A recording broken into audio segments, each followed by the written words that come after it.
కథ రామలింగని ఆవు. పునఃకథనం doctor M Harikishan గారు. స్వరం నాగమౌనిక.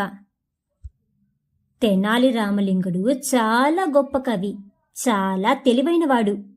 ఆయన ఎక్కడికి పోవాలన్నా పల్లకిలోనే పోయేవాడు. 4 బోయీలను అందుకు నియమించుకున్నాడు. రామలింగని దగ్గర ఒక మంచి ఆవు ఉంది. దాని పాలు ఇంటిల్లిపాది తాగేవారు. ఒకరోజు ఆయన ఆవు తప్పిపోయింది. వెదికి రమ్మని తన పల్లకి మోసే బోయిలకు చెప్పాడు. ఆ బోయీలు పెద్ద సోమరులు, పని దొంగలు. వాళ్ళు, మా పని పల్లకిని మోయడమే తప్ప ఆవులను వెతికి పెట్టడం కాదు, మేము పోము అన్నారు పెడసరంగా. రామలింగుడు వాళ్ళకి తగిన బుద్ధి చెప్పాలి అనుకున్నాడు. వెంటనే పల్లకి సిద్ధం చేయండి, నా ఆవును నేనే వెతుక్కుంటాను అన్నాడు.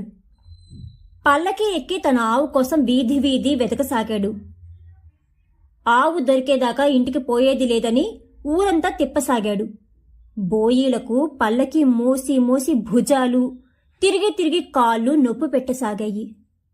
ఇంకా చేతగాక, మీ మాటలకు ఎదురు తిరిగి పొరపాటు చేశాము, తెలివి వచ్చింది, ఇంకెప్పుడు ఇలా పొగరుగా ఎదురు తిరగము, ఆవును మేమే వెతుకుతాము, మీరు హాయిగా ఇంటి వద్ద ఉండండి అని కాళ్ల మీద పడి వేడుకున్నారు.